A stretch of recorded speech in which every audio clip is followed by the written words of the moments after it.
I can't even see myself, so I don't even know if I'm in the video. Today I'm using the SL2S with the Godox X3, and I used the new 8200 Pro Mark II and the V100. Now, I used the 8200 Pro 2 in TTL mode to start of this thing, and it worked pretty well with the Leica, which I'm really excited about. I love this little remote on this camera. This is everything. This is such a nice setup. Now I'm using this Sigma 50mm f2 DGDN Contemporary. Yeah, that's really it. I'm shooting in RAW, but I was just walking out the door and I'm thinking, oh my God, I forgot to do the intro. So I wanted to get this done really quick. The rest of the information I'll give you during the video, as always, but the shoot went pretty well. It was a new model. We've never worked together before, so this was that introductory type of shoot, which I really love that I have the opportunity to do. I think it gives me an opportunity to do better with the models the second time that I shoot them, because that introductory shoot, just to see how we are together, if we work well together, and for them to get used to me and me get used to them. So the second shoots are always a lot better. But I think she did really, really good. A little tight in the beginning and then loosened up really quickly and got into it a little bit more. But I think the next shoot is going to be spectacular. Anyway, let's get to the shoot. I'm going to shut up now. Still loving this bag. Like the SL2 with the separate lenses in here. And this bag is everything. This is the Wobencraft, their new one. I love this bag. I just wanted to say that. I'm not like pushing, but it's amazing. Anyway, I'm going to shut up now. Let's get to the video. Honestly, I'm going to make this video more about, working with a client for the first time, more than the lights. But, I do want to go over the lights here. So I do have the 8200 Pro Mark II behind a scrim. It's hidden behind a scrim, and I have it in TTL because I don't want to have to deal with any, adjustments. Since the TTL is working with these lights and I don't have to make fine adjustments, my concentration is on her because it's a first-time client. Now, yes, I have the opportunity to shoot clients twice in a row because I always book them for 2 shoots for this type of shoot. You'll notice I have a lot of conversation with them and get to know them. That first conversation, the camera's down. The second conversation I'm going to have with her after I do a couple shots, the camera's going to be up. I'm holding it up by my face now. So she's getting used to that camera, with me and having the conversations. This is how I ease them into the shoots and get them a little bit more relaxed. And I don't care if they're, they shoot all the time with somebody else or other people, and this is your first shoot. They're still going to be nervous around you because they've never shot with you before. They've never been in your studio. It's the unknown. So they have nerves and you have to relax them. And this is how I do it. It's step by step, do a couple shots, have a conversation. Normally, I just shoot natural light for the first outfit or a steady light without strobe. But since the TTL is actually working on the Godox now and it's hidden behind the scrim, I have no problem with using it.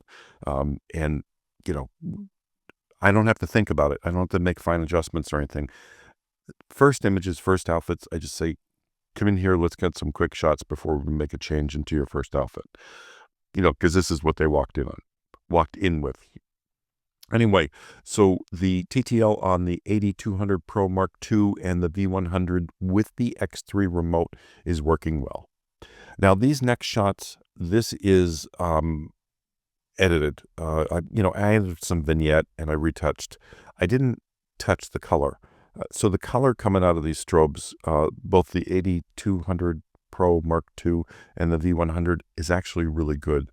Now, obviously the camera, the Leica SL2S, the color is great with strobe.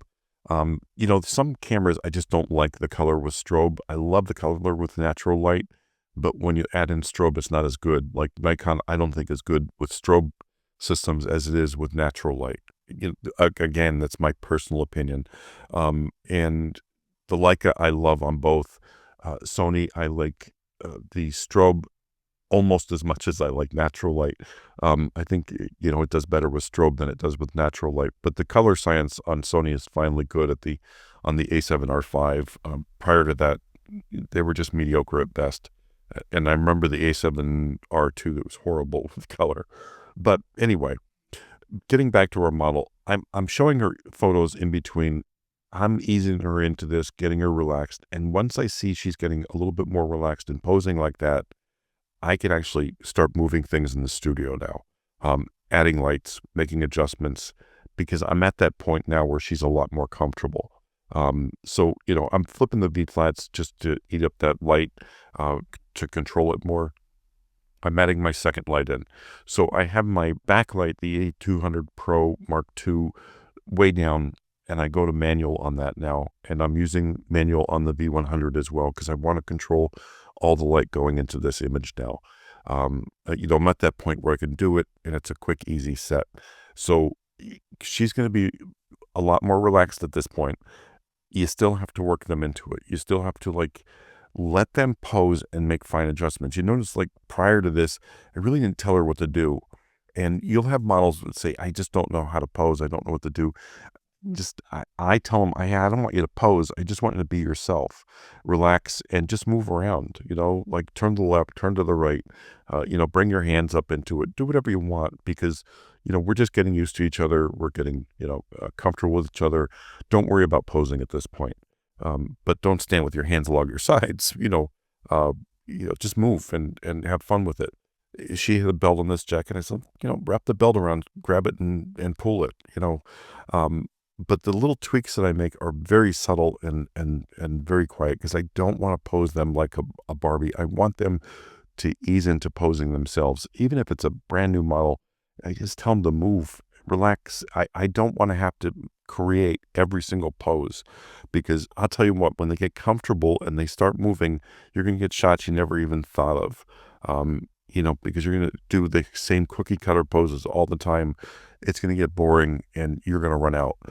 A client that's just moving and having fun, they'll never run out of poses. Whether they're good or bad, it doesn't matter. I'd rather 50 bad shots and one incredible shot that they created on their own than setting up each individual thing. I hear photographers all the time saying, how about if we do this, or if you move this way, or move that arm this way? I'm like, oh, no. I'll make fine adjustments. Like when I see it, I'm like, oh, I love this pose. Just angle just a little bit more and boom, you got it. So just watch and look and let them do their own thing. Now, models come in with perfect hair and clients come in with perfect hair. And with this, I have them move their hair around it and mess it up. I think they're going to have a heart attack when I do this. I will show them this is the only time I'll show them more than one photo. I'll show them one photo once in a while. I don't show them all the photos or scroll through them on my camera. I'll look through them and find the best ones and show them to them so they can have confidence because I just messed up their hair. Here's hair in her face. I'm saying, hey, don't touch that. I'd love that. They need to see this. So once I mess up their hair, I'm going to show them the photos, go through them, and you're going to see the smile come through thinking, okay, yeah, I actually do look good like this. And that's why I do this. I'm showing her a bunch right now, going through them, going, look, this looks really good on you. This is why I'm doing this. I love these photos. So, try that. Anything that you're going to mess up on them, on their clothing, on their hair, or anything like that, you need to show them to say, this is why I'm doing this and this is how it looks. So, be aware of that and definitely show them the photos. Anyway, I hope you enjoyed the shoot. I had a blast. This last, where we were from the beginning to this last photo, you're going to see a complete change, a complete turnover in her attitude, in her facial expressions, and her confidence. This pretty much says it all in this last photo, in her expression, her pose, and her demeanor.